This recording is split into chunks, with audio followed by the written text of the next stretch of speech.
With that reminder that the work we're doing here is as one whole community, I light our chalice for this annual meeting.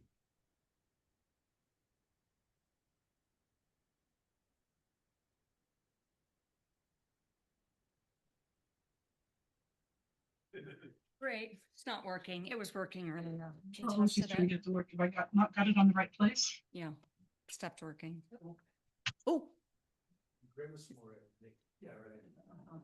I think so.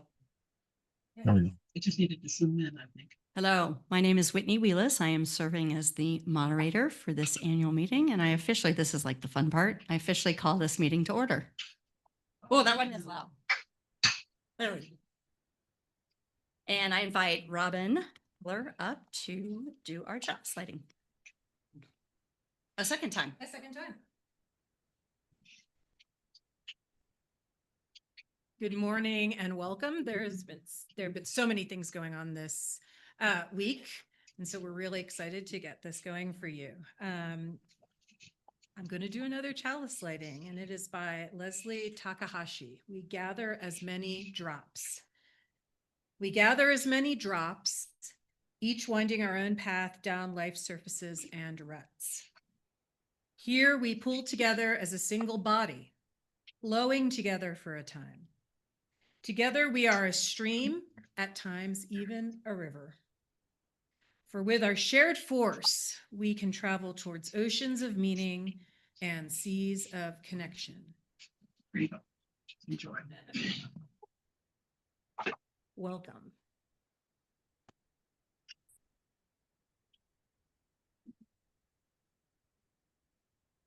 Our mission. As a beacon of liberal religion, we connect bravely, deepen spiritually, embody justice, always love. And you can't read this, which is why I'm going to read it for you.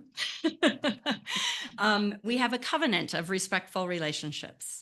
Our spiritual health and growth requires our best efforts to maintain respectful relationships with each other, especially when we encounter conflicts among our members or with our minister or staff.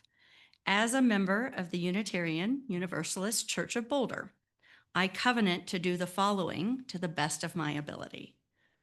I will treat others in our community with the same love and respect that I would like to receive. I will listen to others with attention and empathy, recognizing that it is as important to understand as to be understood. I will speak honestly and directly with care and compassion.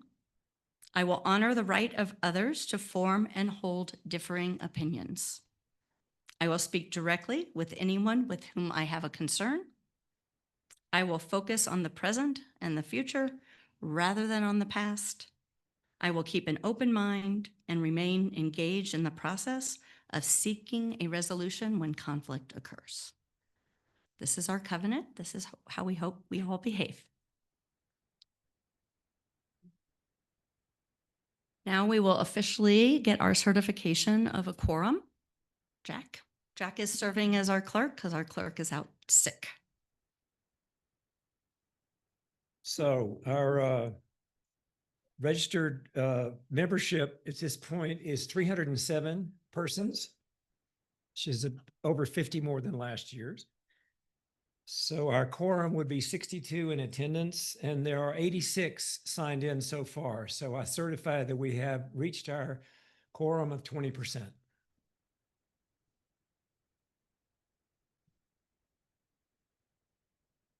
Thank you, Jack. All right, I invite Joel Pullman, who's serving as our parliamentarian, to come up and give us some helpful hints. Down to move it. It's weird. Press down to it. Okay, so our congregation uses Robert's Rules of Order in order to run our congregational meetings like this annual meeting. And the reason we do so is that it is a means by which we can have a more inclusive and orderly kind of process. Meetings where there's not a formal procedure like this, tend to have some people dominate more than others. And this is an orderly way in which we can run an important and somewhat large meeting like this. So that's why we use Robert's Rules of Order. The procedure, many of you will be familiar with. We get business done by motions, and this slide shows the procedure. Someone in the congregation makes a motion, that's the first step. And then it requires someone to second that motion, and we record who does that. That is followed by any discussion on that motion before we close the discussion. And the discussion can be closed either by the chair seeing that there's no more comments that are desired, or by someone in the congregation calling the question. And if someone calls the question, we actually vote on calling the question and then vote on the motion. Our votes, except for bylaw changes, are by simple majority. We do not have any bylaw changes on the agenda today, so all of our votes today will be by simple majority. And then once we've voted, we tally them and announce the result. So the process of debating and discussing in Robert's Rules of Order, once a motion is made and discussion has been opened, it will be run by our moderator, Whitney Wheelis, and she will acknowledge one person and motion at a time. This is part of that inclusiveness and orderliness. And we have microphones over here on the right, and we will have people passing those microphones around. Please wait to begin your comment until you get the microphone, because otherwise the room and our online attendees will not be able to hear. There are two important kinds of discussion and debate kinds of things that happen. These are points of information where people are offering information that is important to the vote to inform other people's vote, and points of order, which are procedural questions and issues. And if there are any of those that are controversial, the moderator can turn to me as acting parliamentarian to make a ruling, so to speak, on that. And that's it. I'll be back in a minute. All right, we do have online participants, actually quite a few. We have 12 online members who are online. And so I want to just give a quick explanation of how we'll handle comments from online.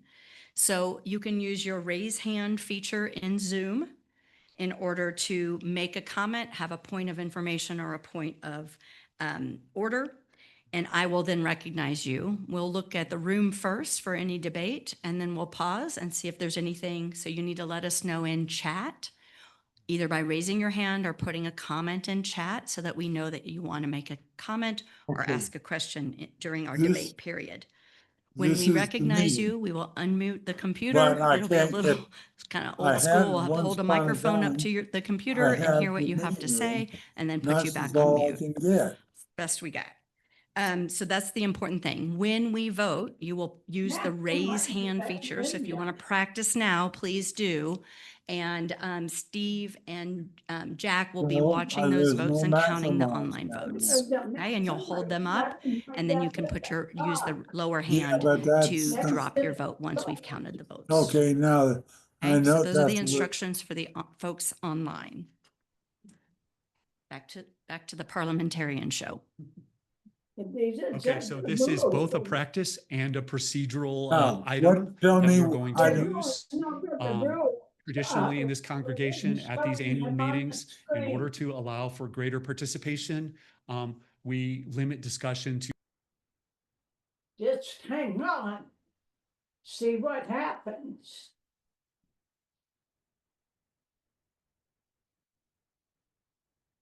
well, it went. Okay, I have a second from Joseph, last name Joseph Antone. So we have a motion from Joe Pullman. We have a second from Joseph Antone. And any debate? Good job.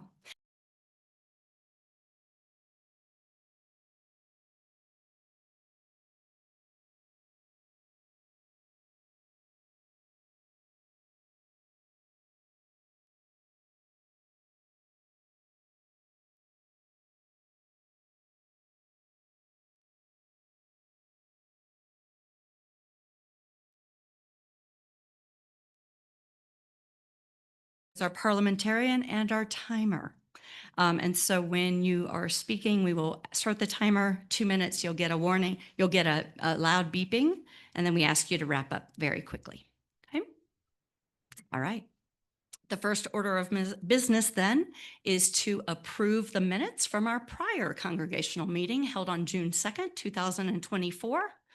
I move that we approve the congregational minutes. And we have Reed Bailey seconding the motion. Any questions or comments? Anything online?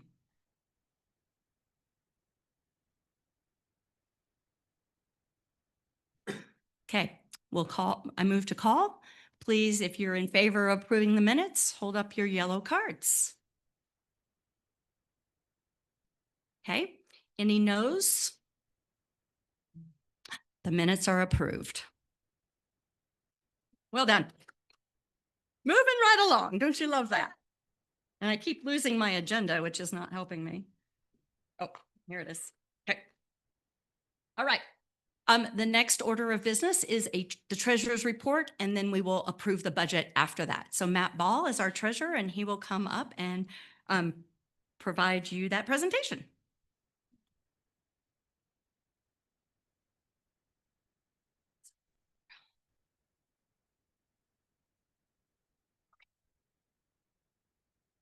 Hello, everyone. As Whitney said, I'm Matt Ball. I've been your treasurer now for, it'll be almost 3 years. And thank you. And this is my last month. It'll be at the end of June. I will no longer be your treasurer, and we'll have some new blood come in to replace me. Today, just like 2 years ago, one of my daughters is graduating from high school. This is Gara is now graduating, and so her ceremony is going to be starting at about 1 o'clock, 1 to 2. So after this report, I'm actually going to probably head out shortly afterwards. Which is why we moved this up a little bit earlier in the presentation this year. So anyways, we get to talk about the most exciting thing that I think you've all been waiting for, which is the budget.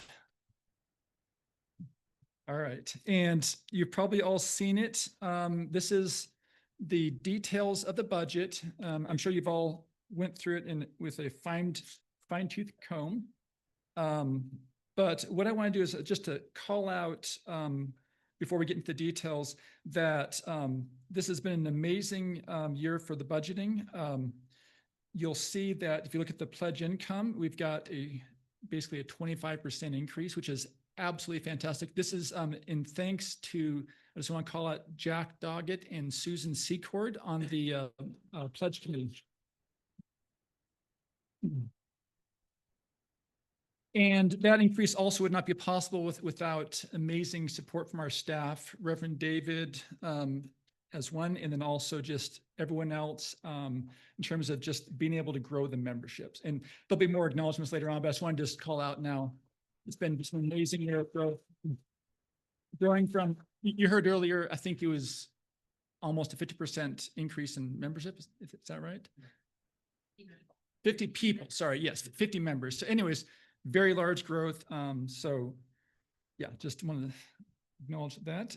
Okay, so let's go on to the details. So in terms of what this budget is doing, there are, just want to highlight at a high level, with the increased money that we've got from the pledges, we're going to use that to support staffing growth, and then also increase our existing salaries, something closer to the UUA fair pay guidelines.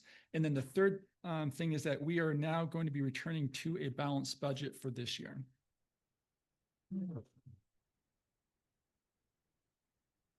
All right, so just in terms of just really briefly on the staffing growth, we have a new financial manager. You probably heard this announced, but this is Sage is going to be taking that role. And this is going to be to support the treasurer role, which has been a little bit too much time this last year.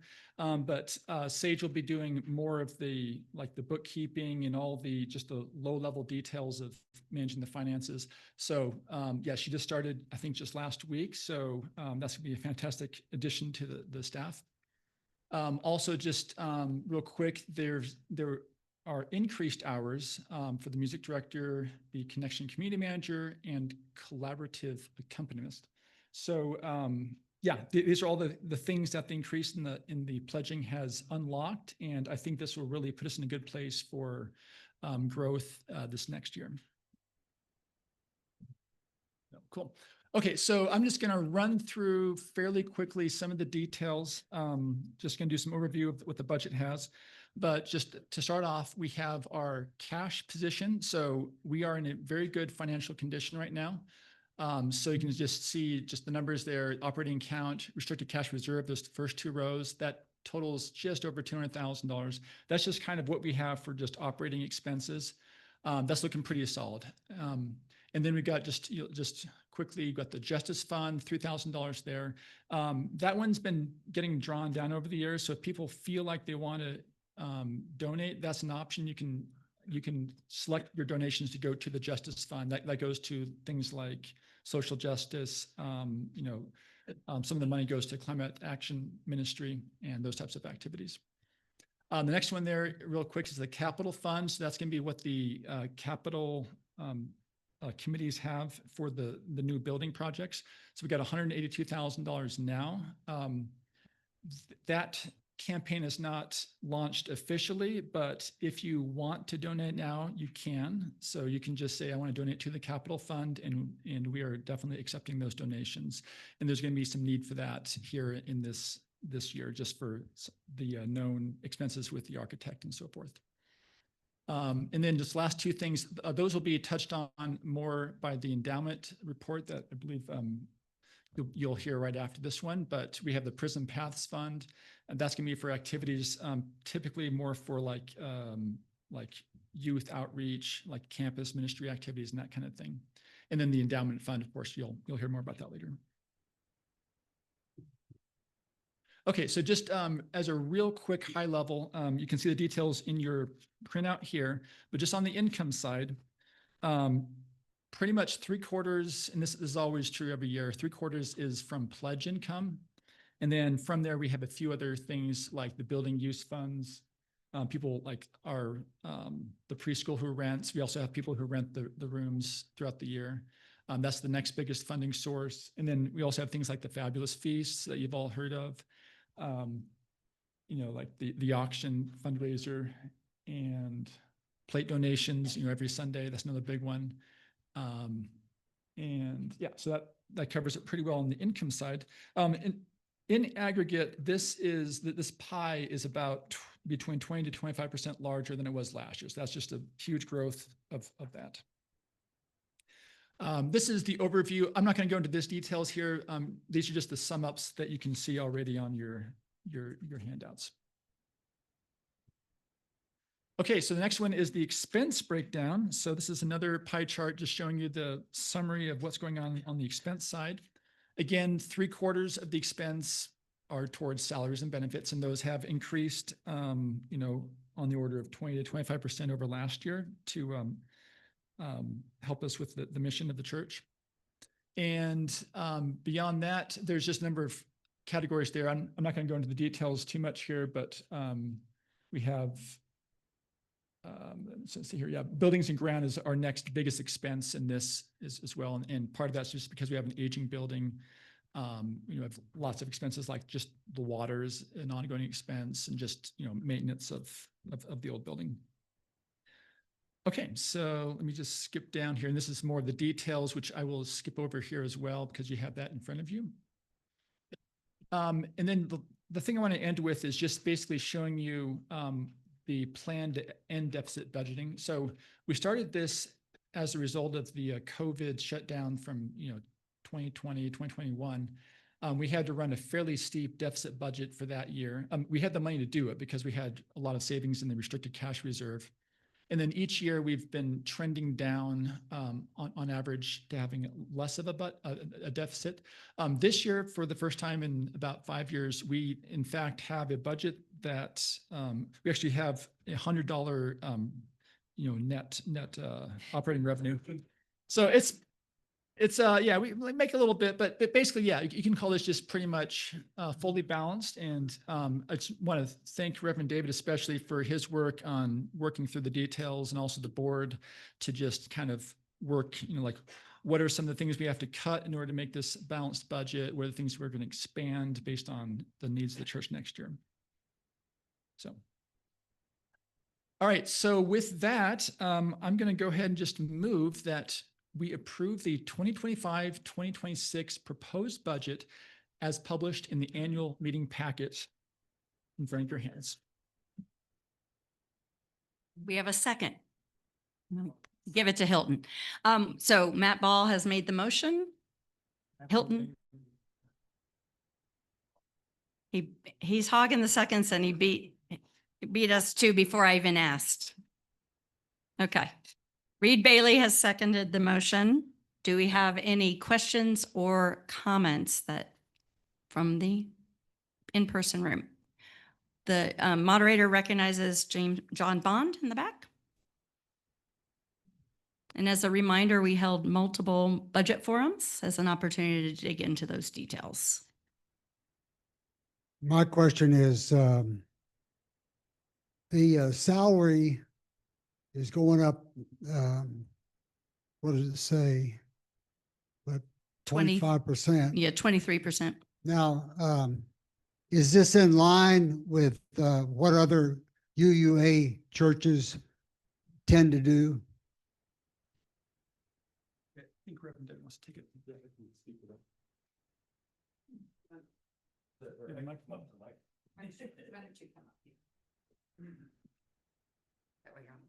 Yeah, this is a great question. So the overall increase in that salary bucket is driven by two things.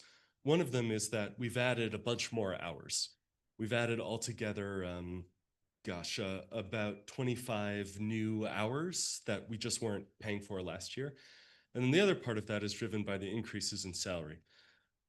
When determining what is the pay rate for everyone on the staff team, the UUA, our National Association, actually does an exceptionally good job of putting together salary guidelines. They break them down by different levels of position with capsule position descriptions, so we can sort of map our positions back to their guidelines. They also break them down by size of the congregation, recognizing that a large-ish congregation has more resources to pay.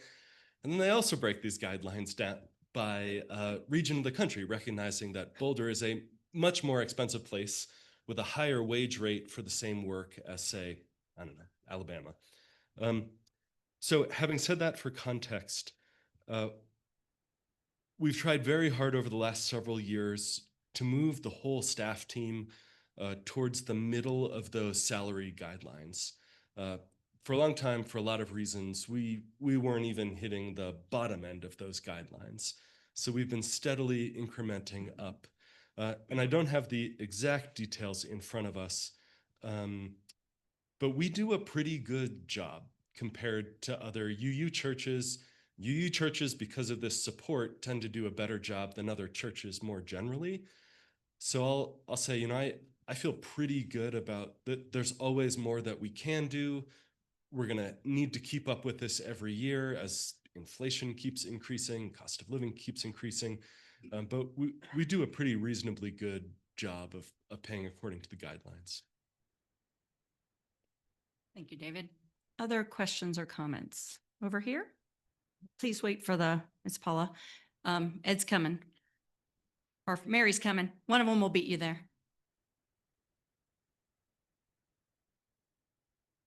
I noticed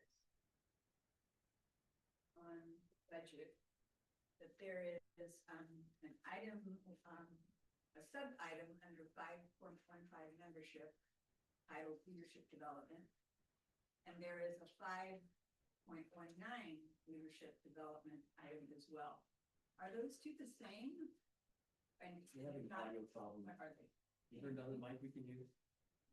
And I'll repeat the question. Paula was asking about that there are two lines that are labeled as leadership development in the budget, and I'm going to hand it over to Matt to address. Yeah, and I apologize. So that 5.19 is a category that we used to use in the past. You'll notice that there are no numbers on it. So that's just an artifact for based on the way that this particular report was printed. So you can just ignore the 5.19 section and just look at the other one that you mentioned. 5.15, that's right. Okay, moderator recognizes Neil.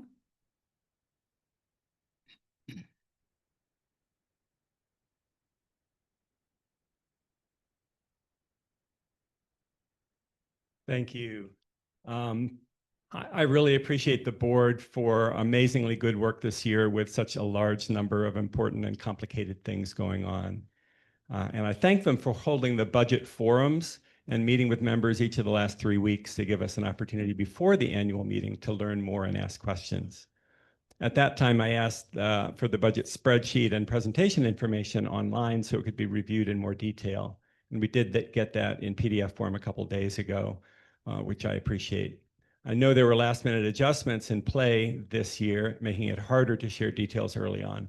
But for future reference, I'd like to request that information be made available for the forums where detailed questions are more important and don't take everybody's time.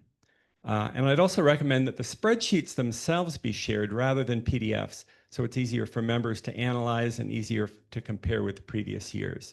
It can be so helpful to go back more than just the last year and the plan for the last year, but several of the years. I know the board has looked in this in great detail. I'm very grateful for that, but I think it would be helpful to do it earlier and in a more usable format. Thanks again for your great work. Thank you for the suggestion. Jim? Thanks, Ed. Just a quick question. In terms of the pledge budget, have you factored in, or do you believe there's any risk to that number given the economic climate we're maybe in or facing? Jack, do you want to take this one?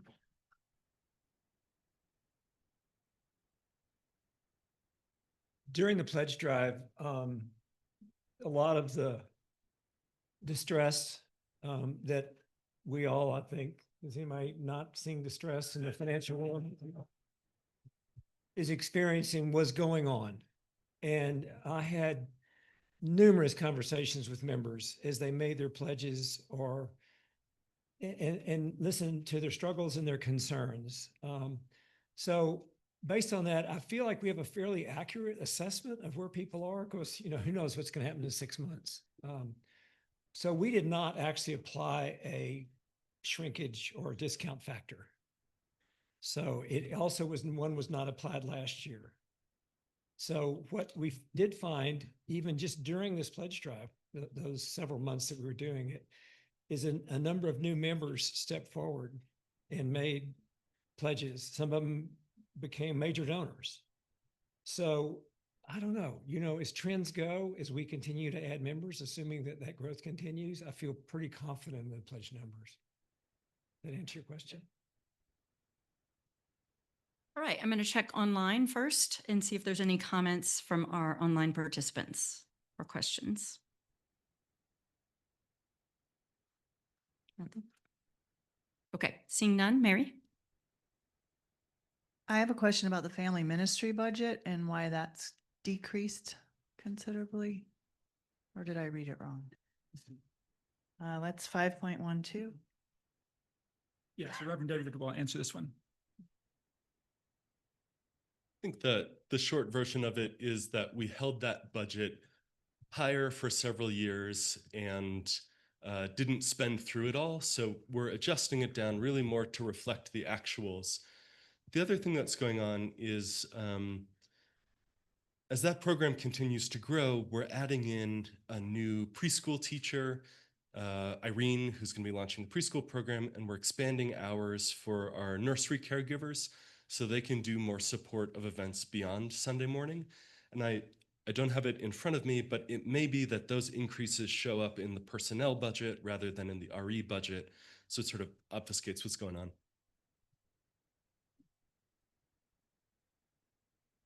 Any final questions, Joseph?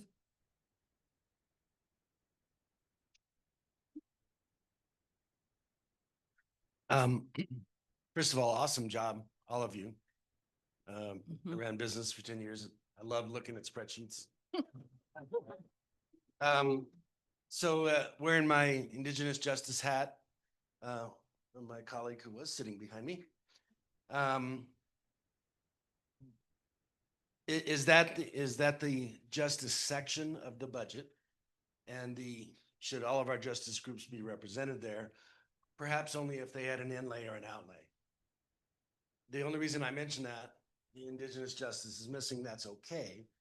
But what we learned on the farm that supports our hub is everybody's funding is dried up.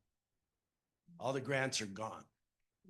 So now what that means is like, now if we're gonna take plants down to the res, we have to nurture our own seedlings, and water them and do work like that. So I don't project an increase. We'll just keep doing what we're doing. But so my questions are twofold. Should all the justice groups have a line item in the budget? Does it require an inlay or an outlay in order to exist? And just to give you a heads up on what I said. I'm sorry. My bad. So I'll try to summarize. There's no line item for Indigenous justice compared to the others. Does a justice group have to have an inlay or an outlay to exist on the budget? Those are my two questions. Yeah, so there's definitely lots of needs, and it's impossible to meet all the needs. We do have the Justice Fund. People can donate to the Justice Fund. And so we need to have the income basically to support the outlays in many cases. We can supplement that with our operating account, but we can't always cover 100% of those costs.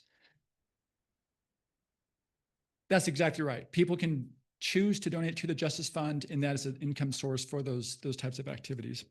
In terms of the line items for paying outward, what you look in the expenses, you can see section 5.11 is social justice.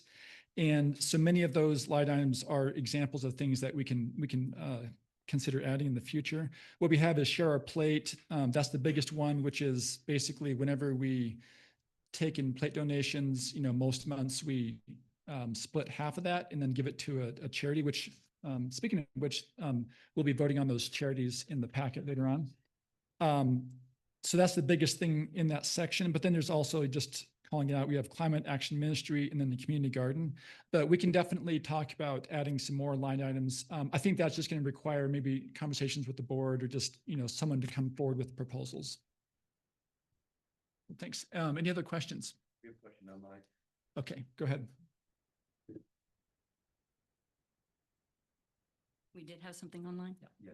Okay. And then we'll come to you, Diana, after that.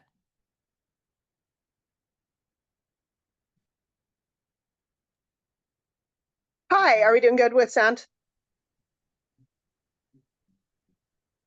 No? Mine says I'm unmuted. Can you hear me? Allison, you're unmuted. Okay, can you hear me? Should I? I think she's unmuted in that room.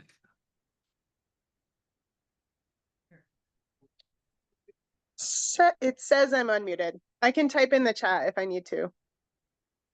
Allison, hold on one second. Test, test.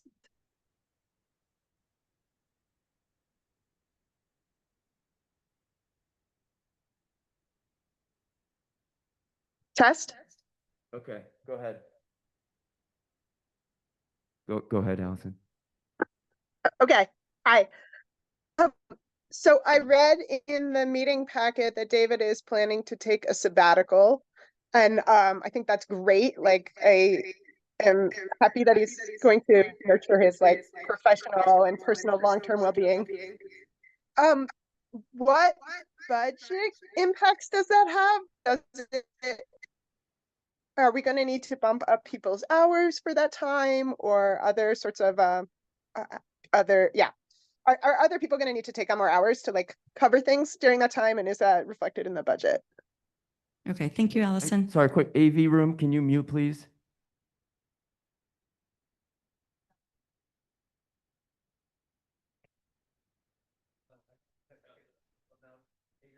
Unmute so that they can hear the response. So we have to do this back and forth thing. Thank you. All right, we're good on this, Mike? Yes? Awesome. This is a spoiler for a little bit later in the meeting. But next year I am planning to take sabbatical time. So this congregation, like most UU congregations, gives its ministers 1 month of sabbatical for every year of service after 4 years of service have been completed. And I'm incredibly grateful for it. I love this work, and it is a strange and 24/7 job. And it's a job that, not that y'all in your own work lives haven't felt this way, but you get a little crispy after a while. And you need to recharge and rejuvenate. So I'm planning to take sabbatical time next year, probably in the spring. We'll have to figure out how this works in with the timing of capital campaign and construction. I want to do this minimally disruptively. Also, on a personal note, this is the last year that Jay is going to be at home before heading off to college. So I'm glad to have some extra time. How do we pay for it, though? Allison's question is, does that have other financial impacts? 2 things are happening. One is that this budget plans that on July 1st, Scott and Emily's hours increase from 20 to 25 hours a week. And then on January 1st, they increase from 25 to 28 hours a week.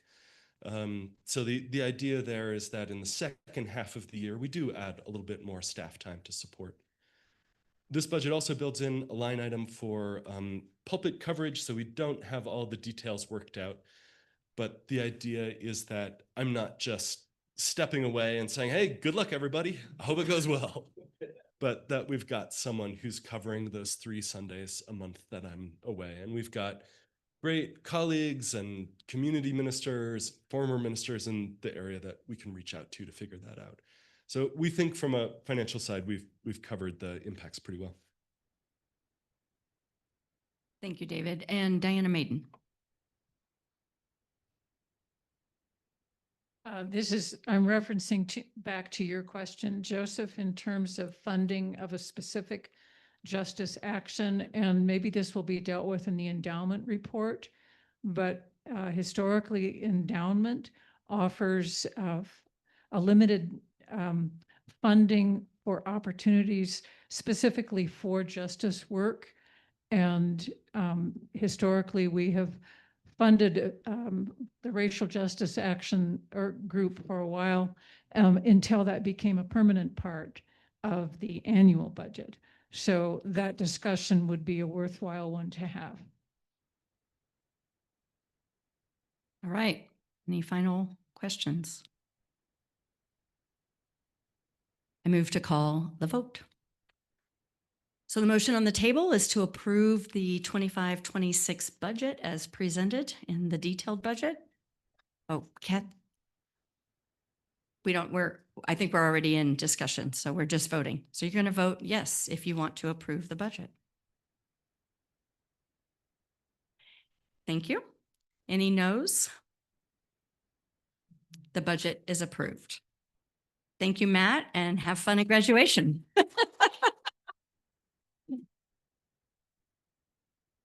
I'd like to recognize Burton Lee, who is going to give us our endowment committee report. You click down to move to the next slide.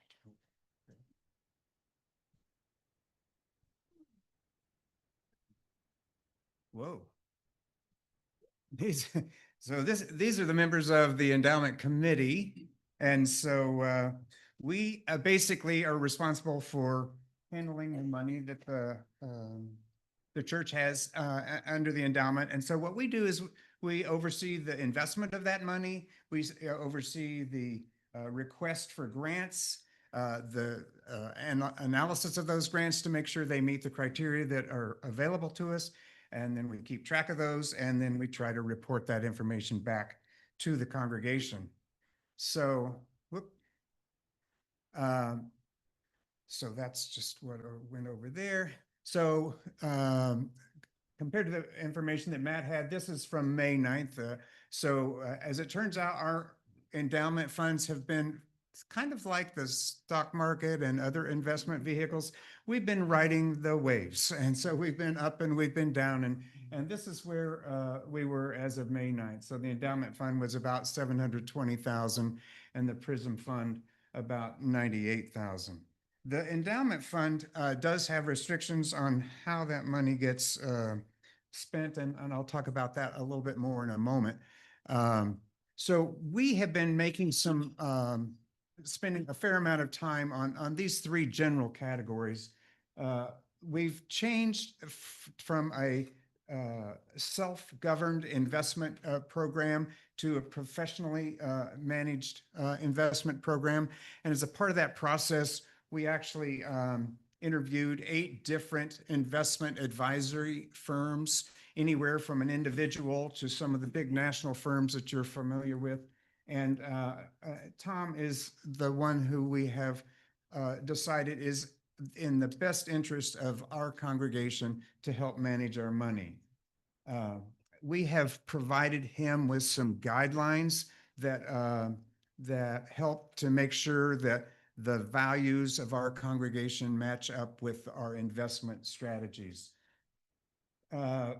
Then we've also refined our grant making process. A lot of that has been moved online to where we're keeping track of it online. Applications are being made online, and the grant funding reporting is actually going to be online. So that's information that will make it a little bit easier to track year over year as we go forward.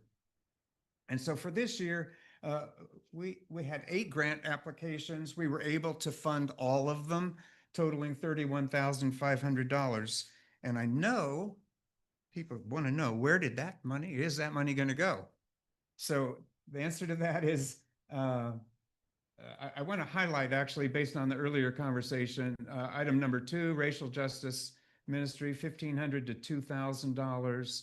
The number 4, climate action ministry, and then number 7, indigenous justice group. So this is a common place for some of those justice activities to be funded.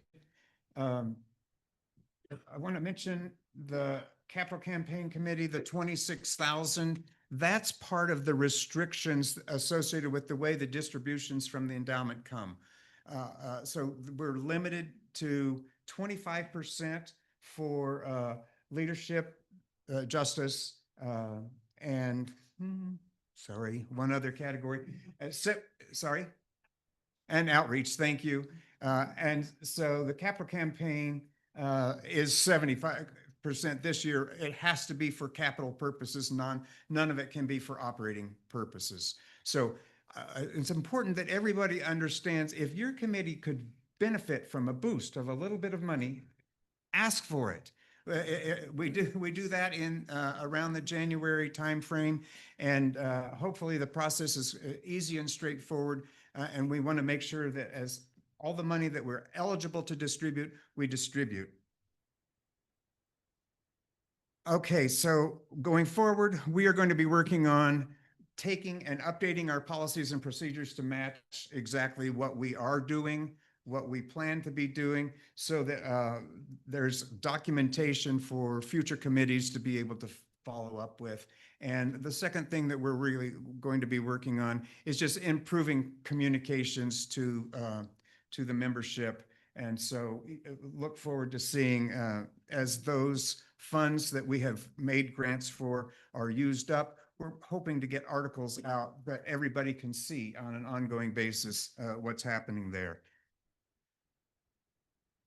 And that's it. I'm going to be around after this meeting, so if there's questions, suggestions, I can't believe it, but there could be complaints, I'll take them after the meeting. Thank you, Burton. All right, David is going to come up. Well done. And just a reminder, Matt alluded to this. We did the budget new business before the reports. Normally the reports are first because of Matt needing to go to graduation. And Nicole, have a great time, guys. And so we are now moving to the reports after the remembrance by David.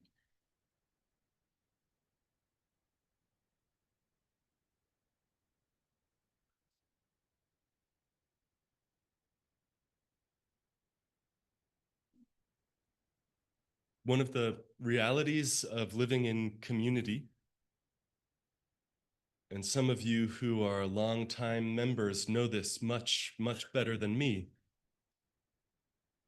is that coming into this room, you start to see the empty chairs, the seats where people who used to be here used to sit, their regular spots. And this space, and for that matter, the front door and the garden and coffee hour and our whole lives are marked by this absence of the people who have been a part of this community, a part of our lives, and lost. These are the names of UUCBers or former UUCBers who passed away this year. Elena Slusser, Judy Bloom, Bill Ballou, Lisa Larson, Kate Frizzell, Andy Young, and Jack Rummel. We remember them. We remember them.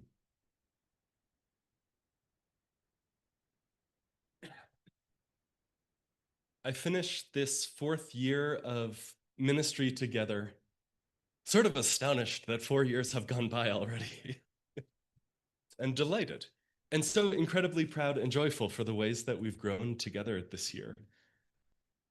One of the things that I've found myself saying over and over this year, and some of the staff team have started to give me a hard time for, which is appropriate, is 2 things. We are a community of communities, and we co-create it. And over, every chance I would get, I would say, we're a community of communities that we're all co-creating. This is what's happening altogether. This year especially, there have been 2 big foundational organizing questions on my mind. And it's not that these questions are unique to this year, but they've seemed especially sharp and present.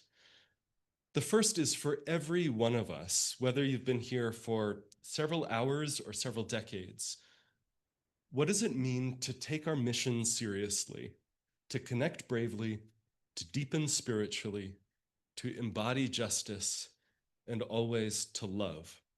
And I dwell on this piece of mission, and for some people, I know that mission statements are just, jargon and sort of bogus, and for some people, mission in a church context conjures up all sorts of associations that are not the ones I mean. But our mission to connect bravely, to deepen spiritually, to embody justice and always love is the thing that we're gathered here to do. At least that's our best way of articulating what it is we're gathered here to do. And that looks different for every person, and it looks different for the same person over time. But I dwell on it because I think sometimes we think about the ultimate, the thing that we're accountable to is the board or the minister or the bylaws, and there may be pieces of accountability in different ways. But I feel very strongly that ultimately we're accountable to the mission. That's the measuring stick. That's the thing. That's the compass heading that we're trying to follow. So the question then is, what does that look like now? The other big question that's been on my mind this year is, how do we make it easier and easier and easier for the newcomer walking through our door or the longtime member re-engaging or engaging in a different way? How do we make it easy to become a real and vibrant and deeply connected part of the congregation? I had this working theory this year that the theory overstates it. But my idea is that I think folks come to this congregation for lots of different reasons. Folks come because of something big that's happening in their life or the world that said, I don't want to do this alone. Or folks come for great music or reasonably good preaching or a great religious education program. I think people come for lots of different reasons. And I think people tend to stay because of relationship and connection. The real substance of this place, the thing that the church is not the building. It's the network of relationships. It's this ecosystem of people and the connections between all of us. That's the real substance. If the church was obliterated tomorrow and we got to work on our insurance claim, the church would still be here because it's still just all of us. So how do we make it easier to become a part of? The last Saturday in July this year, like the last couple of years, we're going to celebrate UUCB's birthday party of being officially granted a fellowship charter from the American Unitarian Association in 1948. And I think from 48 all the way through to now, two of the key pieces of our culture, two of the things that are just deep in the bones of who we are as a community and what we're about, is one, that we're welcoming, that it matters that we make space for the people who want to be a part of what all we're doing here. Some churches get into a mindset that's more like a club. We've got something that's really good, let's keep it. We've got something that's really satisfying or enjoyable, let's make sure that it never changes in any way whatsoever. Right? And those organizations don't survive because the only way to live is to grow and to change over time. So deep in that DNA, from those first few collection of, I think, mostly U of C professors and families getting together all the way through to here, it's always mattered to us to make space for the people who want to be a part of our community. The other thing, though, that carries through all the way from the beginning, I think, and that I have appreciated this year, and I think even more so in the years ahead, is I say this in the absolute most complimentary, positive way, I think that we are a scrappy congregation. I think that we figure out how to get things done. I think that we don't stress, for the most part, that the 4 new blue chairs in back do not perfectly match the other blue chairs in back. I think some of us think about that occasionally. But I think mostly what matters is, hey, we have more seats. We needed more seats. We got more seats. So I think about that in a great many ways, this attitude of we're going to figure it out. I think of that especially in the building project too, and the team that has worked so incredibly hard. You'll hear from them in a few minutes. Over and over, they have met challenges that we have never encountered before. They have solved problems that we didn't even know existed as problems that needed to be solved. And that attitude that we're going to do it goes hand in hand with a real clarity from that team about why we're doing it. This is the 3rd capital campaign building renovation expansion project that I've been part of with the UU congregation. And the team that you have working on this and driving it forward and tending to the 10,000 details of it behind the scenes is so strong and so focused not on how do we make this absolutely glorious, perfect place. That they are not working on how do we make UUCB great again, which would be, right? Which would be both long for a hat and a little gross. I think instead what they're so focused on is how do we expand in a way that makes room and makes a possibility for the folks who want to be part of this. In the shadow this year of this difficult national turn, as a staff team, we've talked a lot about what do we do in moments like this? What are the things that UUCB can do that other institutions in public life can't? We think about that in 3 ways. First, that we're this community of interconnected relationships, always with room for more. And so we've thought a lot this year about how do we make it more possible? How do we make more on-ramps? How do we have more edges that more folks can get connected with? And we've seen that in supporting all of these new groups that are blossoming, the single women aging gracefully that started just about this time last year, the millennialish group and the midlife oasis group, and the list goes on and keeps on going. The second way that we think about the unique role of this community is that our focus is not just on getting our own needs met, and our focus is not just on doing something out in the world, but the sense of being a community which knows that wholeness and flourishing are the thing that we're working towards, not just for ourselves, not just as an accomplishment in the world. I think that shows up, I feel that especially strongly in the music. This winter and spring, maybe every Sunday since the election, the way that the music holds a space for joy and celebration and resolve and seriousness. And more than any words that I can ever put to this work, it's the feeling that I have in the middle of so much of the music that I think is something unique that we're doing here. And then finally, in answering the question of what can we do uniquely, we pragmatically get to work with partners who know the work. And I think of that, for example, with teepee raisers this year. You know, we didn't sit down and say, there's this need for justice work with Indigenous folks. Let's ourselves, a collection of white people, decide what that is and then go inform them. You know, instead, starting years ago when Ed Self first began cultivating that relationship, and now this year, as Joseph and Karen and Jim are continuing that work, we're partnering with partners who know what the work is and are led by that Indigenous community. That's what we're going to keep on doing, not reinventing the wheel, but saying who is doing this work, who's doing the justice work already in our community, and how do we support that and help it scale?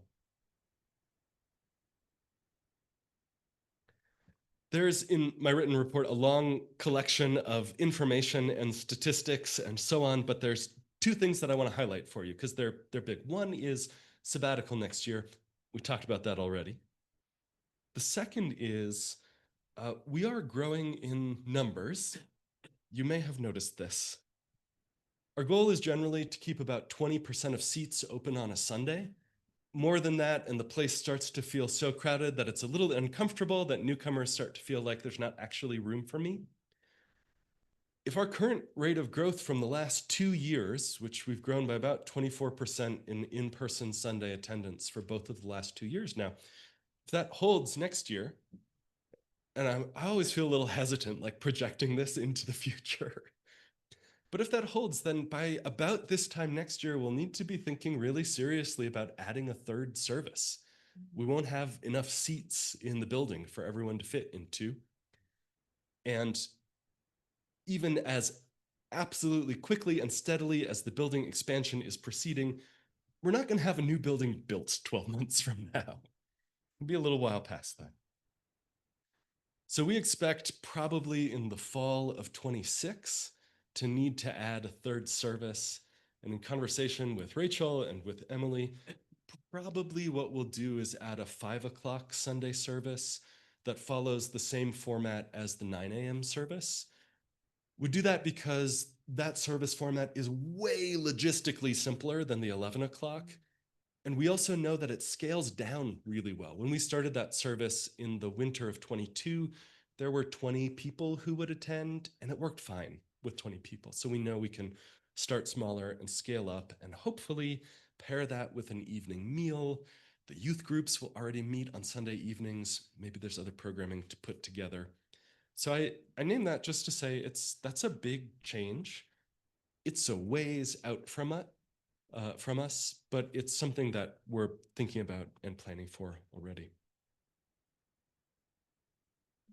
What else should I tell you? I almost said, what else do you want to hear about? No, we're not doing that. This is not right. Exactly. It's not open-ended. I think that the last thing to say is one of the last pieces that's deep in our culture that I want to lift up is that you all understand that life and participation in this congregation looks different for every person in this congregation. And I can't overstate how important that is. The way that you understand that the way you do church is not exactly the same way that everybody else is supposed to do church. There are so many different people here passionate about different things, engaged in different ways, in different seasons of life, in different seasons emotionally and internally, different seasons of their own spiritual journeys. And we are big enough and graceful enough to be a community that makes space for all of those different paths.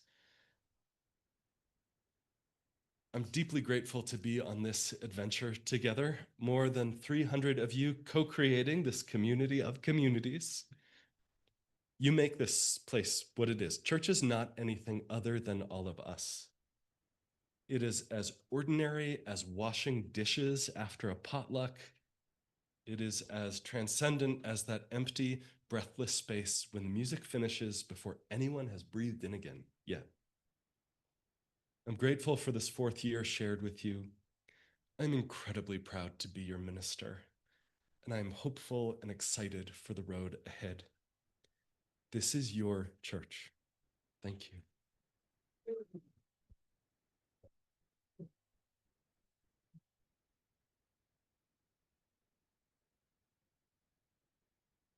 All right. We are going to now hear the report from Rachel Alba on religious education.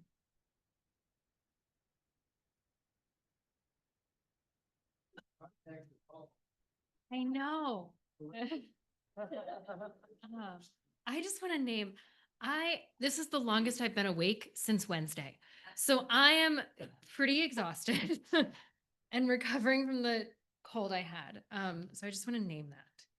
This down to move to this. Great. Thank you. So about a little over 2 years ago, after my first Sunday, I sat down and I typed out a vision of what I wanted our program to look like 6 months from then, a year from then, 2 years from then, and 3 years from then, which we're not quite at. But the 3-year plan was really like, everything's going to be awesome. It wasn't very fleshed out. But the 6 months, 1 year, and 2-year plan were quite fleshed out.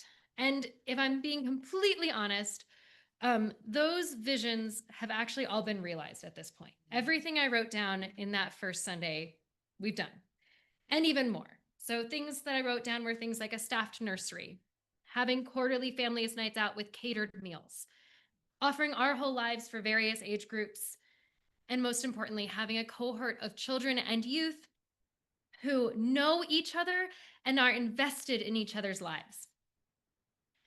So this past year, just to give you a snapshot of just this year, we offered children, youth, and families an all-church retreat with a lot of kid-friendly activities, which was an increase from previous years.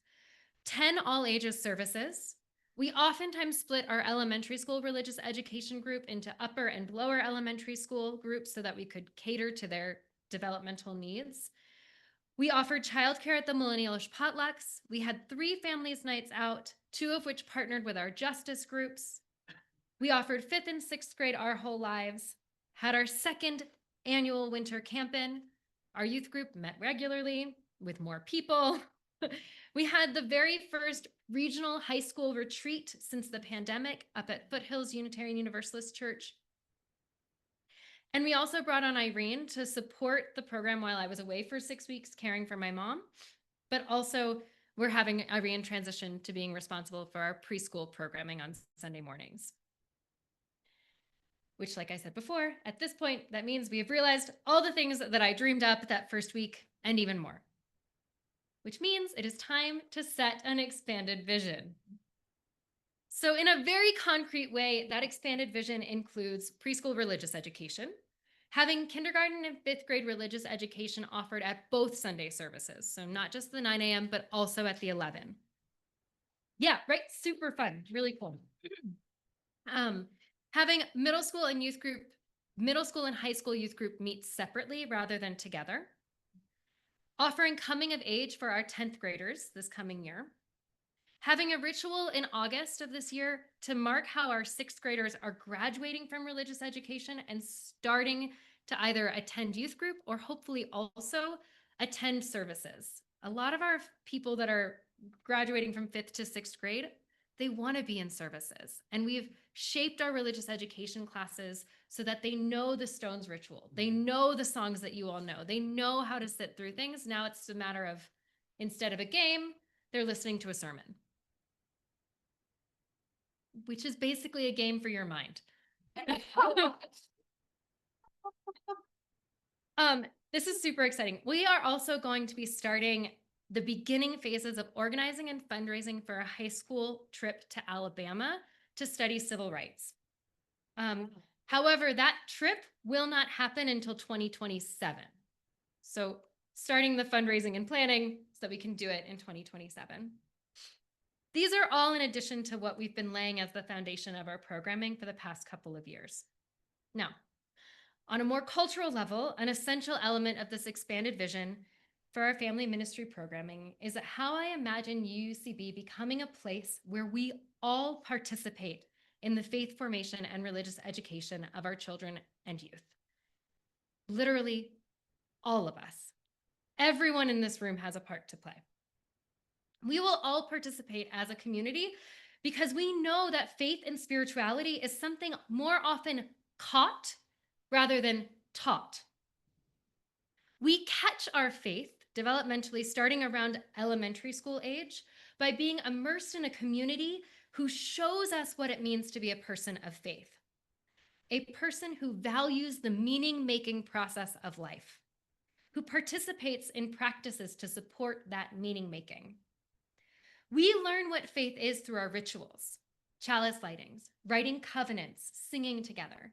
Through the holidays we celebrate, flower communion, water ingathering, solstices, equinoxes, and by the ways that we participate in public life, protests, service projects, talking about things that are meaningful and important to us. But we also catch our faith by seeing adults in our community as living examples of what a spiritual life looks like. So I want us to take a moment and think about who you were as a child or as a young adult, and who were your examples of spiritual life, of meaning-centered life when you were growing up. Does everybody have a person or two? Yeah. My guess is that only some of the people we're thinking about are people who formally taught you religion. And that even the ones who were formally teaching you religion were not teaching you by teaching, but by being. So I think of my 7th grade religious education teacher, Betsy. Betsy taught me about devotion to spiritual practice, but not by talking about devotion. She was devoted. She taught me that love was at the center of faith, not by talking about it, but by being a person who loved with all her being all of the time. And I want you to feel empowered by that. Your simple presence, your being who you are as a member of this community, with your unique religious history, with your beautiful spirituality, teaches our kids so much. But only if they get a chance to know you. So next year, as we expand our offerings, we need more people to get to know our kids, which means we need more volunteers. So I'm going to be sending around a clipboard, which David told me to do. And on this, you can write your name and your email, and it didn't quite work out in the right amount of space, so feel free to take up the space you need to write your name and email. And then check off the boxes of what you might be interested in doing. And as I pass this around, I'll tell you what those things are.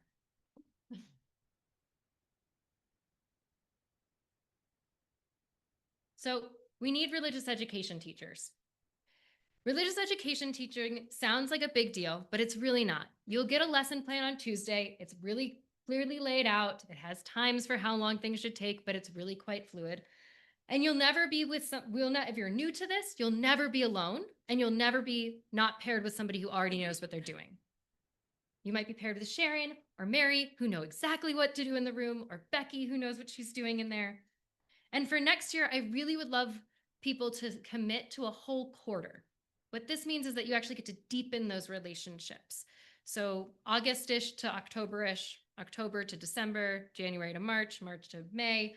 But if you have to miss a couple because you're on vacation, it's okay. one of those boxes is to sub. We also need middle school youth group leaders. So if you want to also, our middle schoolers are really sweet. They're not scary middle schoolers. They're really good middle schoolers who are very kind and loving. And I have a couple of people, but I would love 2 more. Youth group meets the first and the third Sundays of the month from 5 to 7 p.m. It includes dinner. And similarly, there's a structure. We also need a couple of more people for kindergarten and first grade our whole lives, and for 4th and 5th grade our whole lives. 4th and 5th is going to be in the fall. K1 is going to be in the winter next year. Those do involve training. So if you are interested in those, you want to let me know sooner rather than later so you can get the trainings done. But they're really fun.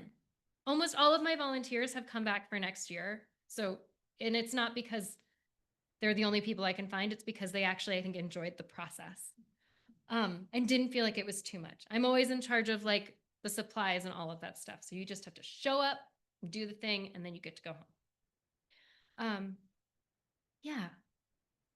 Also, those Our Whole Lives meet on Sunday mornings from 10:30 to noon. So that means you can go to the 9 a.m. service and then go to the coffee hour after the 11 if you want to stay at church all day. So all those things are exactly, Steve. All those things are listed on that spreadsheet, and I would love literally to have everyone's name on there because everyone has so much to offer our kids. Our kids also have so much to offer all of you. But what's so important is that they have to get to know you in order for you to be those beautiful, shining examples of what it means to be a Unitarian Universalist. And I really, truly cannot wait for our kids to meet all of you and to fall in love with you the same way that I have fallen in love with this congregation. So thank you. And there were more slides. Those are just some fun pictures of things. That just shows you our volunteers are fun. That's the stats for how much we've grown, which is really fun and cool.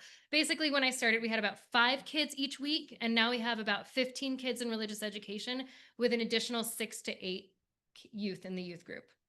So, yeah. Thank you. All right, we're going to have our president's report from Stephen Todd. Try to do this without a single crash.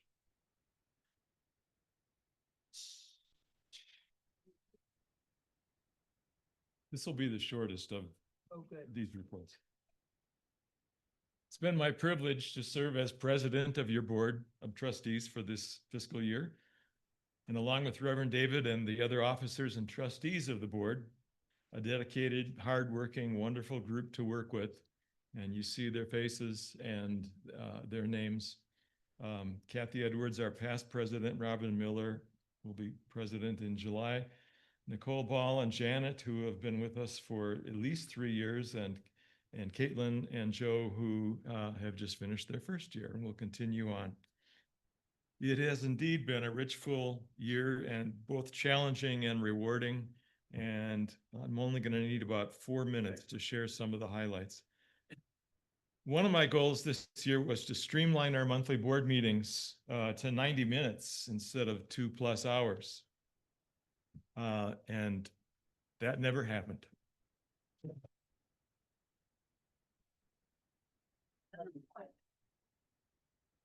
In fact, because of the new challenge of undertaking a building expansion project this year, the board agreed to double their workload with a second monthly meeting that's dedicated just to that effort.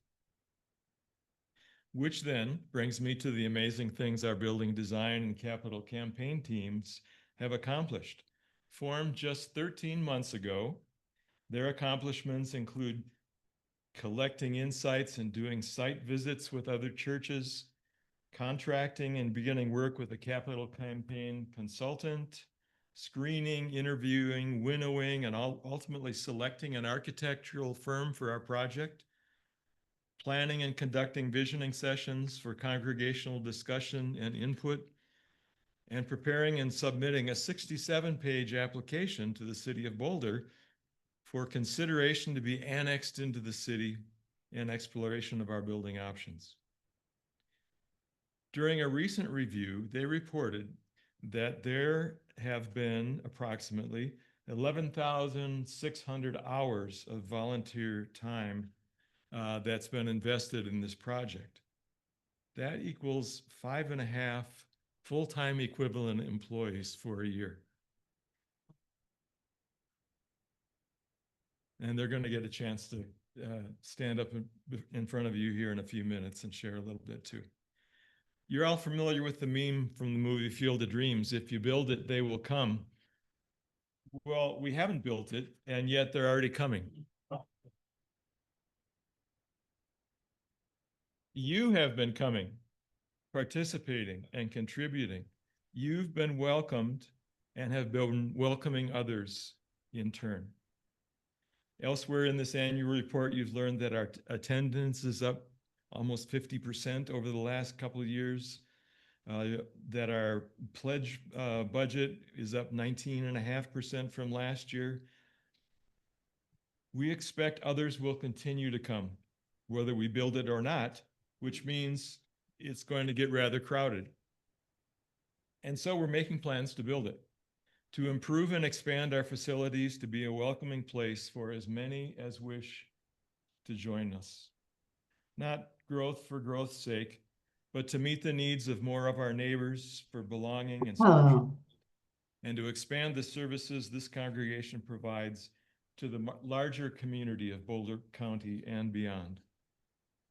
And of course, that's only one part of our mission and strategic planning as a board. We've also been growing our church staff and making strides to develop our lay leadership, infrastructure, and skill level. We're addressing a third strategic initiative of fostering inclusivity and belonging, promoting a culture of welcome, relationship, and engagement. This is by no means a full report, but I'm going to stop there and add a personal footnote on my 4 years of serving on the board. With some deep reflection over the past several months, I've come to the realization that I'm kind of weary and sometimes feel depleted. I've resisted the characterization of burnt out until I looked up the definition and found that it was pretty much of a fit.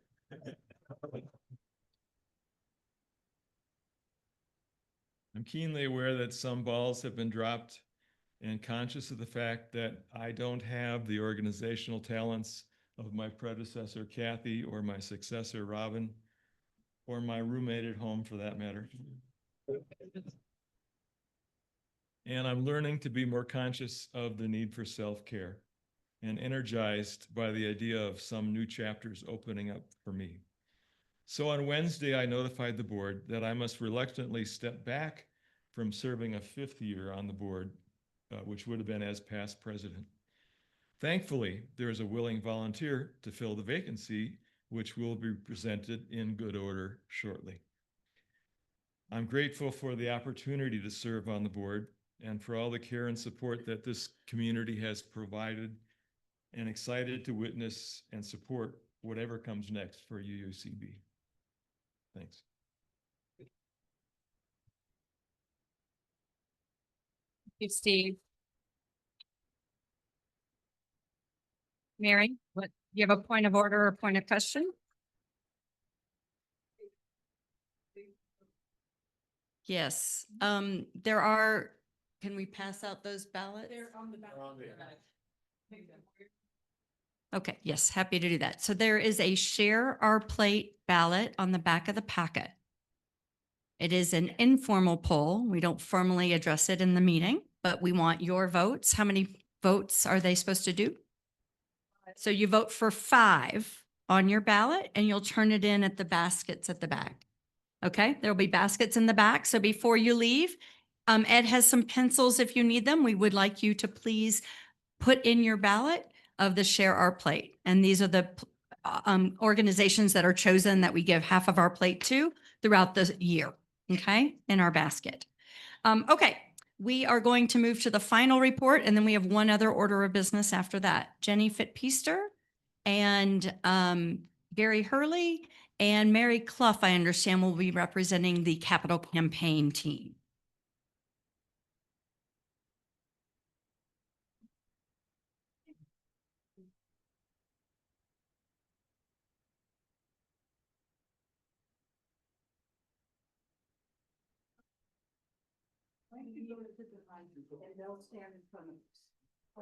I'm having a hard time moving the slide forward. If the AV room could please help turn it back on, maybe.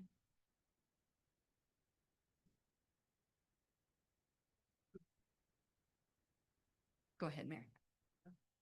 Capital campaign team and building design team. It's called the expansion team. And there are many members absent today, and there are many members present today.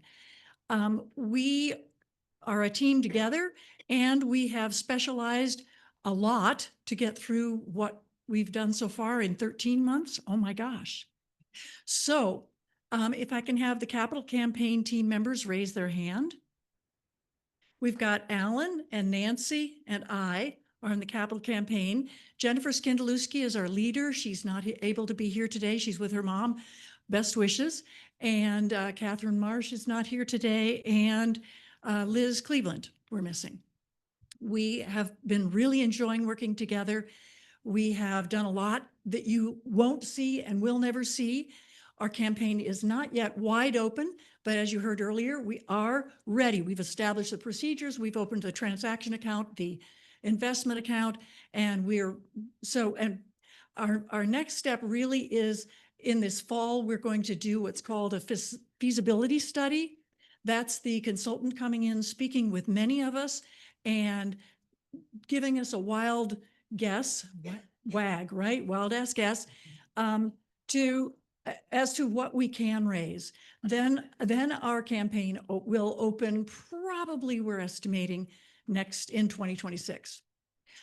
Communications also has been a key factor of energies we've placed forward so that you can read all the details in our expansion news. Nancy has done an amazing job of keeping everyone advised. It's through our website into expansion news, Facebook, Instagram, all that good stuff. Other thoughts?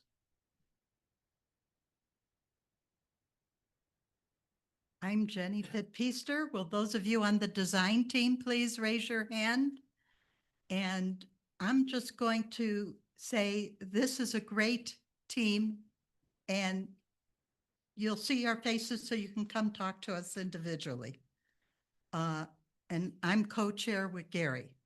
And the most important thing I want to tell you is that our third visioning session will be held on Saturday morning, May 31st. Coffee and socialize 9 to 9:30, presentation and questions 9:30 to 11. There in the expansion news, there's a link so you can RSVP. So we have enough snacks for all of you. And for those of you with children, we need to know if we have to provide childcare. We want to provide it, but we can't respond unless you respond to us. So even if you haven't come to a visioning session before, come now because we're getting close. And your input is really, really needed.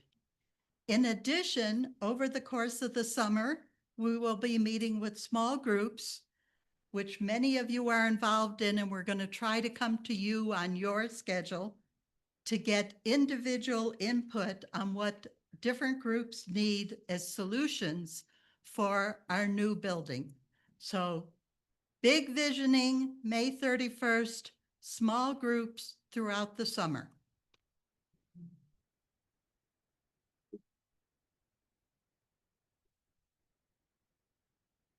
I'm Gary Hurley, co-chair for the design group with Jenny. I just wanted to touch on a couple of things we've been doing recently. Over the past many months, we've been working with Rodwin Architecture to find a solution to provide the church with reliable, clean, potable water, which has been an ongoing problem for the church. We has been mentioned earlier, did a lot of work on annexation over the last half year. And we found it to be extremely costly to annex into the city of Boulder in order to get city water. So we've also investigated other possible water solutions. As a result, the board has recently decided for Rodwin to stop work on annexation and move forward with work on an expanded well and cistern system. And the details of it are very promising. It could possibly be in operation by the end of the summer, which would be wonderful. We're also very excited about the preview Rodwin gave us of the updated design concepts they've been working on from information that they've gathered from the first two visionings. And those design concepts will be revealed at the May 31st visioning. And so I just want to say we're extremely enthusiastic and encourage everyone here and everyone that's not here to attend the third visioning, May 31st. So. Thank you to the building design team and the capital campaign team members. I'm now going to recognize Jim Rao, who will cover our slate of elected officials. This is the second business item for our meeting.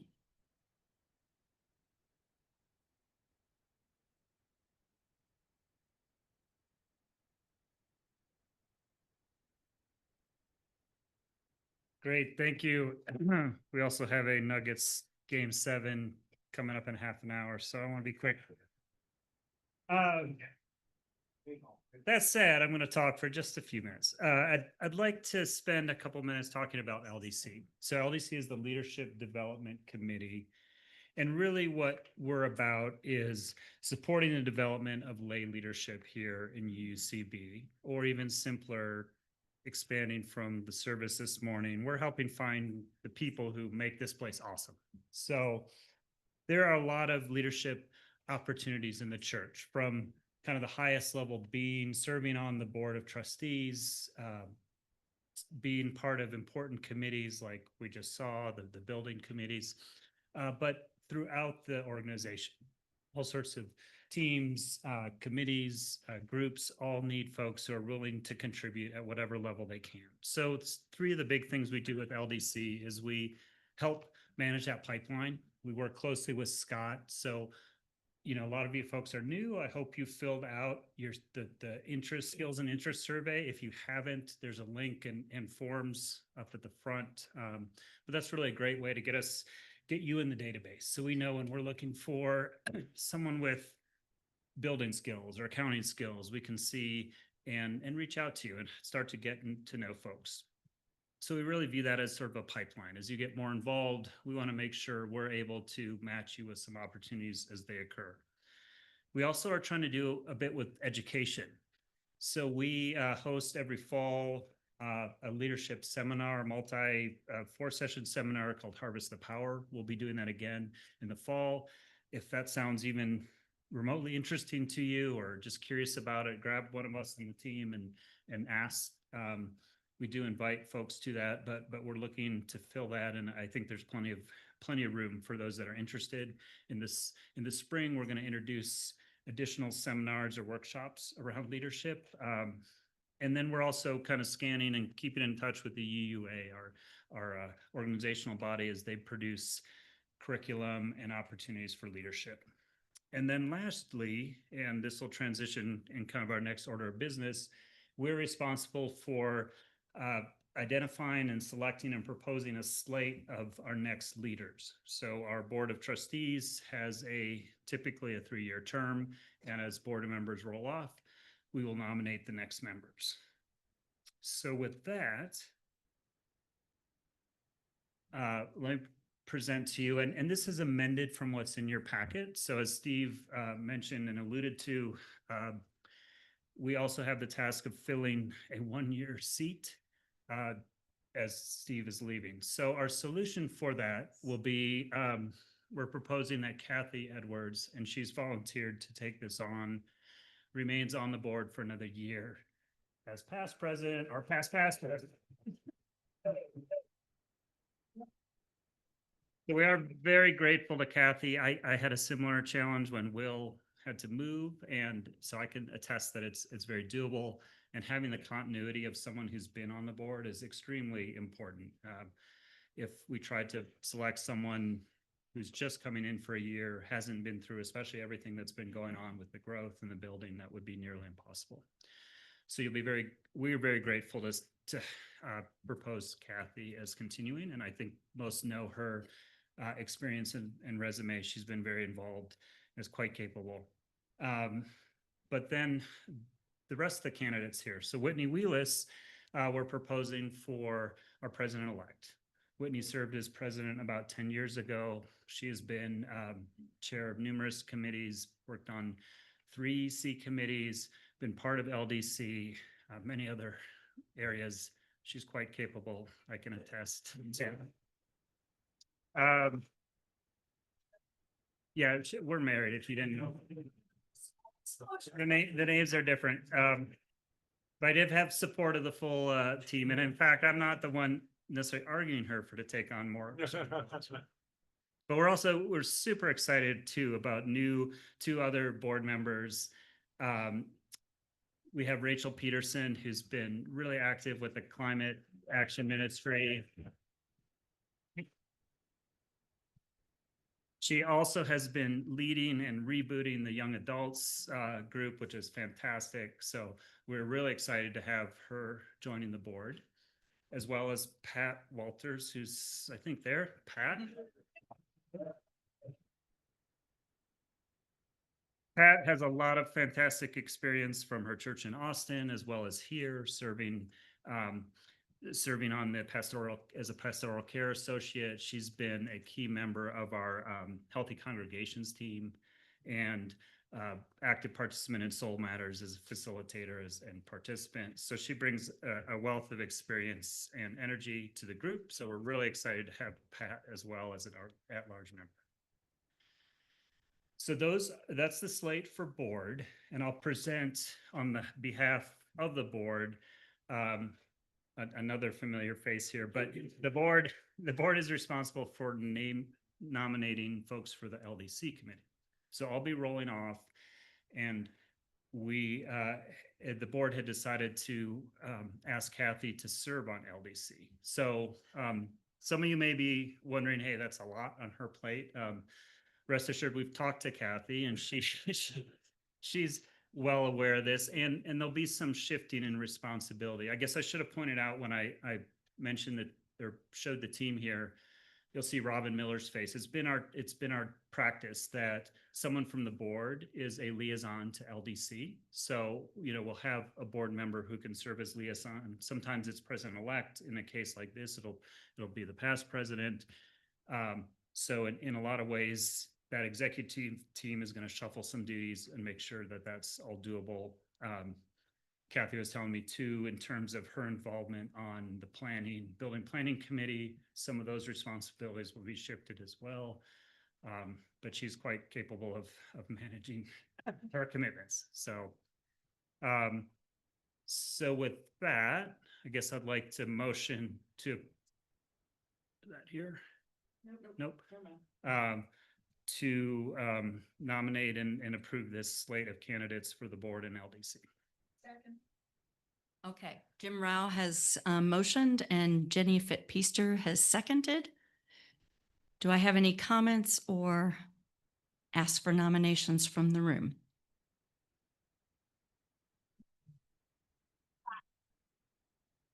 Okay, seeing none, I'm going to call the vote. If you are in favor of the slate as presented, please raise your ballots, and online as well, for those that are still online. Okay, and any no's, please put your ballot up. That passes unanimously. Okay, well, I'm assuming Diane's was a yes.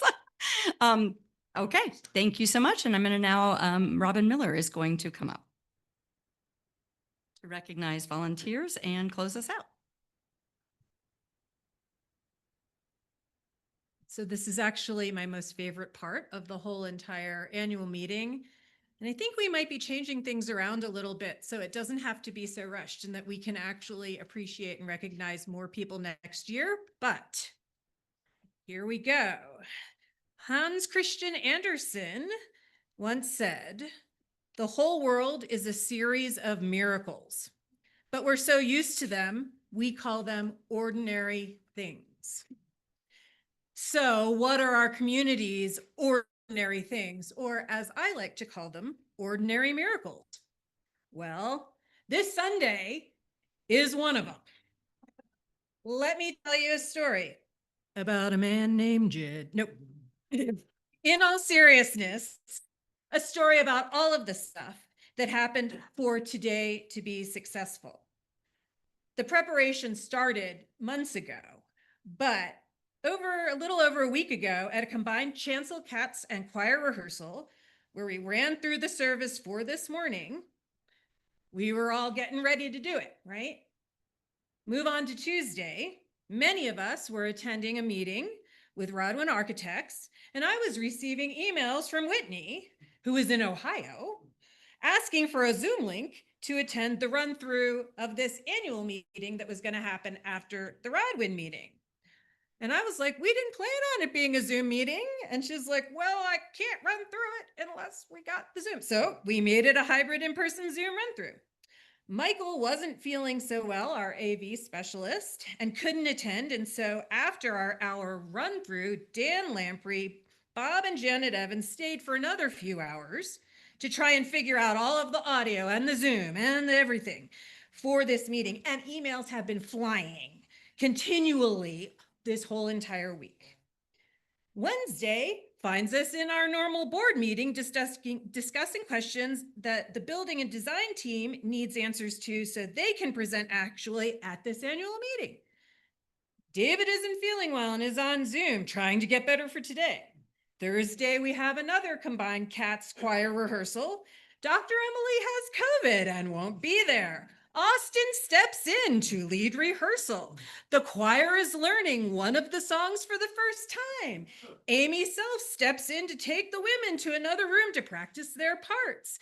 In the meantime, Dr. Emily has communicated with Declan and asked if he can sing one of her planned songs, which he did wonderfully today. On Saturday, we received the Wisdom Story script from Rachel, who has also been sick all week. On Saturday evening, last night, I received an email telling me that Dr. Emily is still testing positive for COVID, and could I sing and teach the closing song for the service, which I don't know. So as I'm driving over here this morning, I'm listening to YouTube to learn the music. And I have not been involved at all with the pancake and the prep for the pancake breakfast, which has also been going on. So I know that there's a lot of things that had to happen. And you know what? That proves that we are scrappy. Just like so, if today has not been an ordinary miracle, I don't know what is. Thank you to everyone. And also, so what? Well, I'm here to tell you so what. Our community put in 15,521 hours this past church year, volunteer hours, to make everything we do seem like an ordinary thing when it was actually an ordinary miracle. And what does that number mean? 15,521 volunteer hours. Well, in volunteer dollars, it's about $34 an hour. It means $527,714. And in person power, it is the equivalent to 10 full-time staff. So everyone here, give yourselves a round of applause for all of that volunteer time. All right, and why am I telling you this? Why does it matter? Well, it shows you that UUCB is a vibrant and growing community with volunteers who are passionate and talented, flexible and creative, and committed to making this community thrive. I am here as a representative of the Board of Trustees, but also as a member of this community to appreciate all of us who give of themselves to make this community what it is. As we grow, the Board of Trustees cannot know all the individuals and groups who are deserving of recognition. This year, we reached out to each and every leader in our community of communities to ask for recommendations of who was deserving of recognition and appreciation. I will begin with some groups who have done absolutely fabulous things this year, and then I will move on to deserving individuals. Our all-church retreat, headed by Kay Doggett and Carrie Winger. The role of the committee was to design and host a 3-day event supporting community caring and relationship building, which they did amazingly well. They hosted the retreat in August 2024 with 139 attendees, 35 events, a new kid programming list, and 4 new staff members. It was an absolute joy. Stay tuned, because under the leadership of Carrie Wingert and a new team, and UCB, so the committee and UCB are moving the retreat to a larger facility and are currently assembling a team for planning for 2026. The auction, also known as Fabulous Feasts, headed by Catherine Marsh. The UCB annual auction was held in November 2024, and thanks to the hard work of a dedicated team of volunteers, donors, and generous bidders, a record amount was raised, $24,934. Amazing. Perhaps more importantly, the auction strengthens our community year-round as we come together for dinners, cooking classes, hikes, game nights, and so much more. Audiovisual is headed by Michael Dryberg, and these are the unsung heroes of our church. Again, headed by Michael Dryberg, this team is an integral part to pulling off our 11 a.m. service and staffing our AV needs throughout the year. The individual members are not often seen, but make sure everyone who is part of the service is seen and heard. Thank you, Michael, Bob and Janet, and Ray Knutson. Yeah. We can't say it enough, and they've already been praised by Reverend David and Steve and essentially everyone else who ever talks about them. But our building design and visioning team and our capital campaign teams have done a truly astonishing amount of work this year.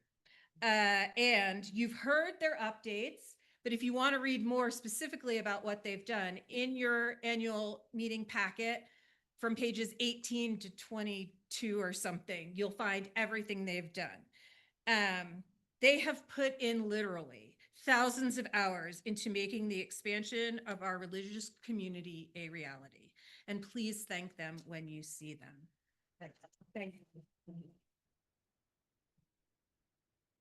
Reverend David already told you that the Board of Trustees stepped up and added another meeting to make sure we could manage all of the stuff that's been going on. In addition, I want to recognize 2 of our members, Caitlin Abbott and Joe Pullman, who are the board liaisons to the building design and visioning team and the capital campaign teams. They have attended a majority of these other teams' meetings, and we couldn't have done it without them. It has been so fabulous. So thank you, Joe and Caitlin. Kathy Edwards has been instrumental in developing and setting up the visioning sessions with the architects, and all of us have attended many meetings with the architects. It's been a really, really busy year. Finally, the pledge drive has also been acknowledged, but I just want to say, led by Jack Doggett and Susan Secord, the pledge drive this year was our most successful to date, raising, and an updated number, $557,000, and that's amazing. Okay, so now we're on to our individuals, and just so you know, I'm going to publish this. I'm going to write up a nice article, and this is all going to be sent out so everyone can be recognized and be seen. But first person, Matt Ball, as you heard, after 3 years of being a dedicated and thorough treasurer, Matt is stepping down. He originally agreed to a 1-year term, and he's now done. This past year, Matt oversaw conversion to Bill.com for handling payments and also staff credit cards and expense reports. And this increased our operational efficiency and also provides better financial controls and an audit trail. And he helped hire our new financial manager, and we'll work with her in the next month to do turnover. They've done tons and tons and tons of work for the capital campaign and liaising. And most importantly, or very important, he organized a fraud team. When we had our mailbox broken into in November and December, he and Janet and one more person, who else was on the fraud team, spent hours and hours and hours tracking down stolen checks and making sure that people knew that these things had happened. And I cannot express enough gratitude of the board for all of Matt's work. Yeah. Hey, thank you, Matt. Nicole Ball is also stepping down from the board this year, rolling off. Nicole stepped up to the board 2 years ago when Steve's seat was vacated because he was becoming incoming president.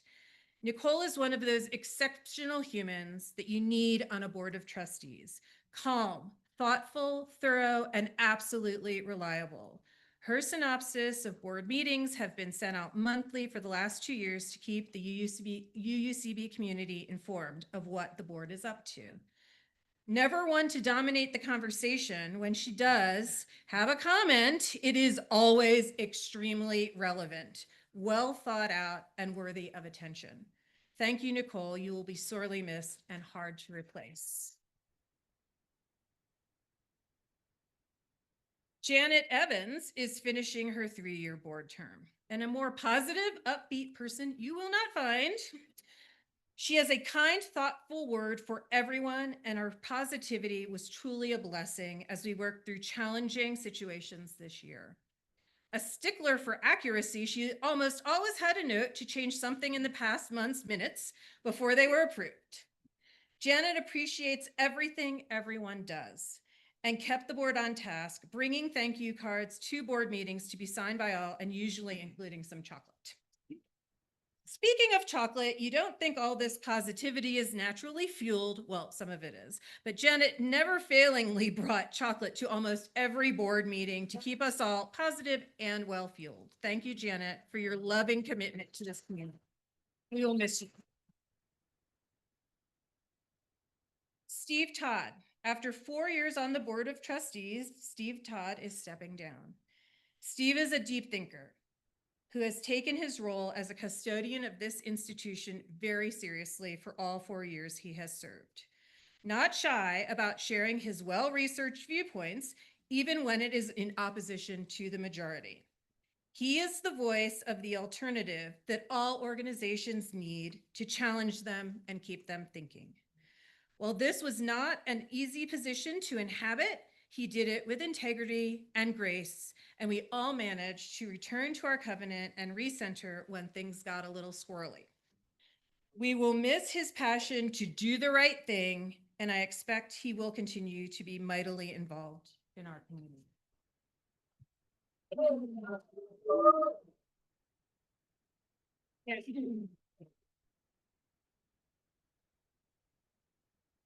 And these are all of the recognitions from all of the lay leadership in the rest of the church. Sharon Ballou and Mary Clough are recognized by Religious Education. They both spent several months each teaching RE and were especially helpful in teaching during my absence. Along with that valuable volunteering, they also do a bunch of different things around the church. Liz Cleveland is recognized for her help with weekly bank deposits, opening a new account for our capital campaign, as treasurer of the capital campaign, and ordering and delivering the necessary supplies to the church, and working on many other financial matters, including our application for 501c3 status. Fred Cole is recognized by Barb Richards for Senior Salon. Since 2020, Fred has provided an opening chalice reading every time we gather. We gather twice a month on Zoom and once a month at Fraser Meadows Retirement Facility. So that's many chalice lightings, and my higher math brings it to about 180 chalice lightings.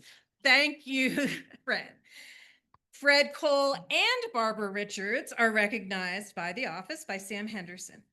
Barb Richards and Fred Cole have continued to step in and handle vital functions such as weekly deposits when others who would usually handle those errands are away. Fred and Barb are also recognized by Membership and Connections, Scott Montgomery, who says, I would love to acknowledge Barb and Fred for being at the 11 a.m. welcome table each and every Sunday, as well as attending Finding Yourself at UUCB and new member welcome lunches, for which they also provide drinks and a salad. And Fred often sits in on exploring UUCB sessions too. They lead the welcome table portion of the Usher greeter training twice a year.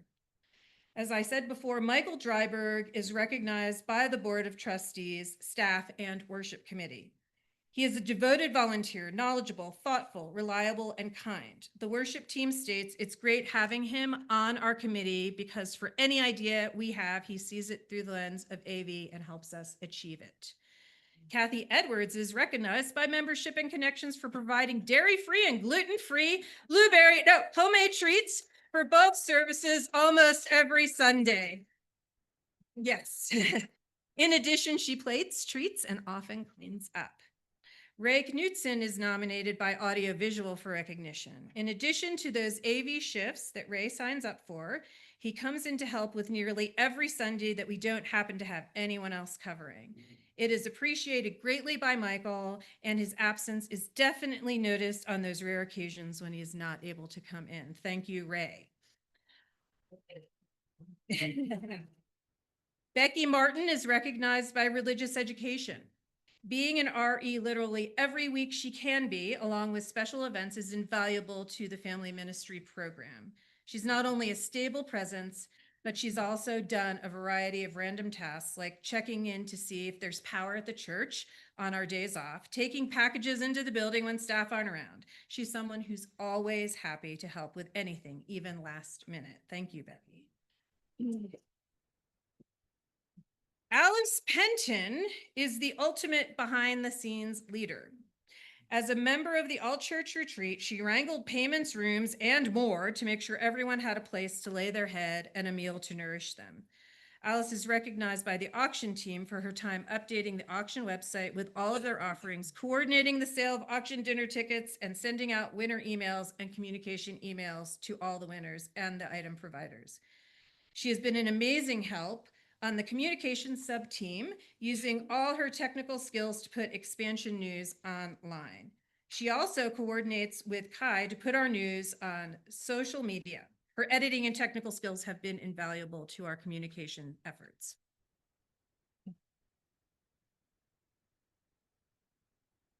Laurel Sepala-Etra is a superstar volunteer for the worship committee. She leads the meetings, takes care of emails and logistics in between, and is just an overall great presence on the team. Jess Semple and Laura Summers are recognized for reviving and caring for the West Sears Garden, the one along the street out front. Their goal is to populate this garden with Colorado natives and showcase them. That was exactly the garden's original intent. Bill Walters is recognized by the building design team for his absolute attention to detail regarding the annexation application process. 67 pages. Bill spent hours combing over documentation, ensuring our application was letter perfect. He also learned all the ins and outs of what annexation would mean and what it would cost. His expertise allowed the committee and the board to confidently choose the path that it has vis-a-vis annexation. Thank you, Bill. Kai Weiser deserves some special recognition for everything he does. He's a resident drag queen, but also helps out with the youth group most weeks. He has helped with K1 and 8-9 Owl, and has done a slew of random volunteering throughout the year. And that is it. You've also heard about all of the different things. So should I close? Okay. So my chalice closing is, I am grateful to this community for all of the ordinary miracles that make us what we are. Thank you very much.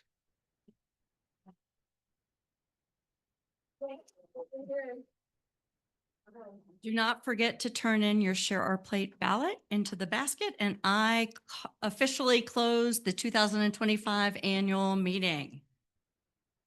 Thank you to the online folks for sticking with us.